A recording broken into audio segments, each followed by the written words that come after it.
Bonjour, chers Français et chères Françaises.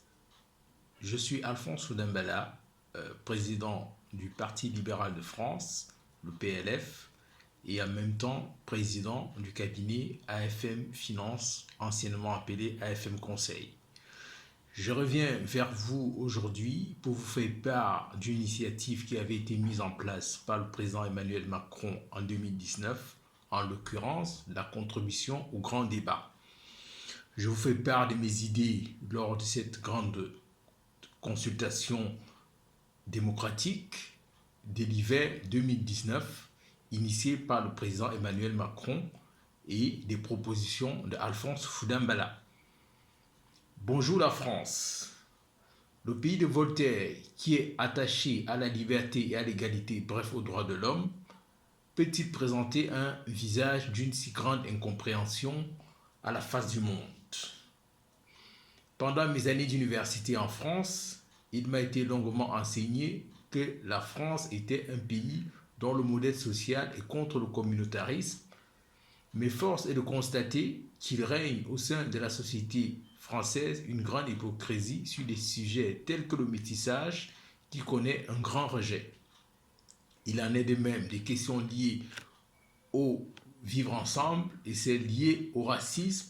Les défenseurs des droits de l'homme peuvent-ils en même temps être pour l'égalité des races et en même temps contre le brassage des races? Le mal français se trouverait-il dans le fait qu'ils font la promotion de certaines philosophies, mais qu'au quotidien, ils affichent des comportements contraires à leurs idéaux? La France a été avant-gardiste dans le monde sur les questions des droits de l'homme. Remember, Déclaration universelle des droits de l'homme et du citoyen d'il y a plus de 300 ans. Elle a été inspiratrice d'un modèle de sécurité sociale unique au monde au sorti de la guerre. Et c'est là grâce à ces gènes de solidarité entretenus depuis des siècles. Rappelons-nous des premiers agriculteurs français d'antan qui récoltaient le blé de façon solidaire afin de satisfaire toutes les classes de la société. La bourgeoisie, le clergé et le tiers-état.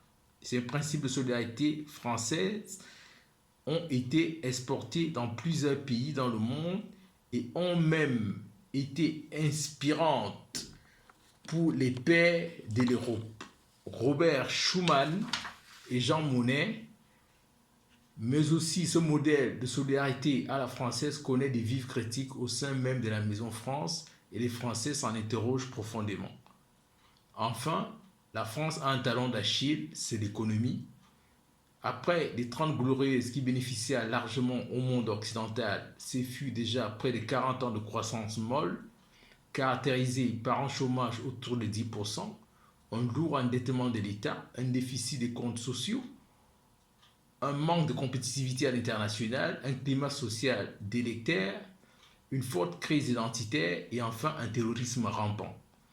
De cette analyse philosophique, sociétale et économique, il en ressort le diagnostic actuel. Face à ces problèmes, celles des réformes courageuses, non idéologiques, ni relevant des calculs politiciens, mais pragmatiques, peuvent permettre à la France de sortir de ces problèmes. Pour ma part, dans la contribution au grand débat, j'en ai ressorti plusieurs grands groupes de réformes.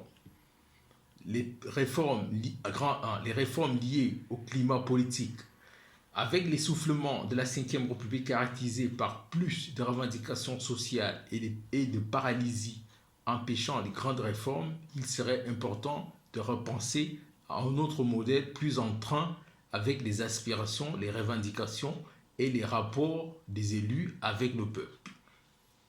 Deuxième grand groupe de réformes, c'est lié au travail et à l'entrepreneuriat. Certes, les salariés français connaissent une productivité, autant pour moi, appréciable par rapport à la moyenne des pays de l'OCDE. La question et le problème se situent dans le temps hebdomadaire de travail.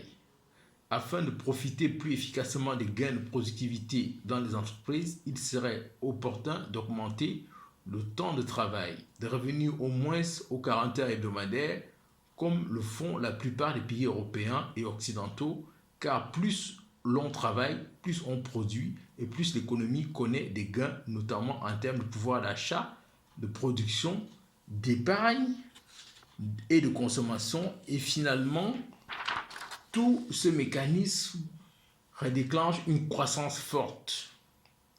Pour l'entrepreneuriat, il serait urgent de remettre en place des mécanismes d'incitation forts à l'entrepreneuriat comme les primes, les tickets et subventions aux porteurs de projets les plus ambitieux, mais aussi avoir des politiques de financement des entrepreneurs, surtout des TPE qui créent le plus d'emplois en France. Aujourd'hui, environ 60% des entrepreneurs connaissent les sérieux problèmes de financement de leurs entreprises, mais aussi soutenir efficacement l'entrepreneuriat des personnes d'origine étrangère et des femmes, car ces deux dernières catégories de la population connaissent le plus des refus bancaires professionnels, voire rapports tout bons, pourtant source d'une grande créativité, d'inspiration lointaine et parfois d'excellentes capacités de gestionnaire pour la gente féminine. Troisième grand groupe de réformes, les réformes liées à l'économie.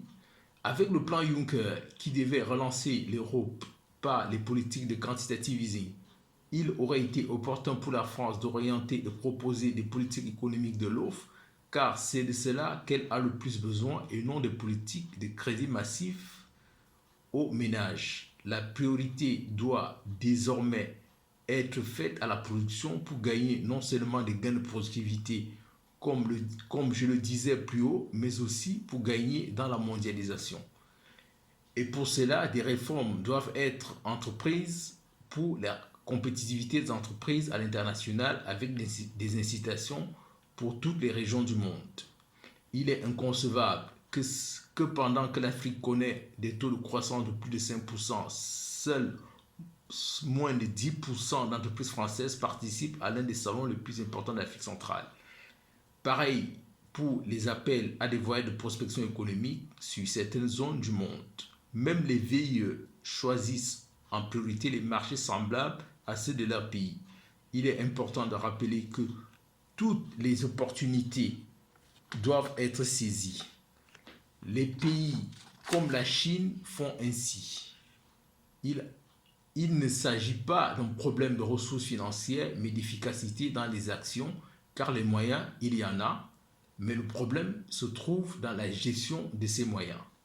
Sur le plan fiscal, malheureusement, le temps nous est imparti. Donc, voici quelques-unes de mes réflexions que je voudrais partager avec vous, car exclues de tout débat démocratique à cause de l'absence du droit de vote. Je vous remercie bien cordialement et bien amicalement Alphonse Soulimbala, président du PLF et président du cabinet AFM Finance. Merci, au revoir.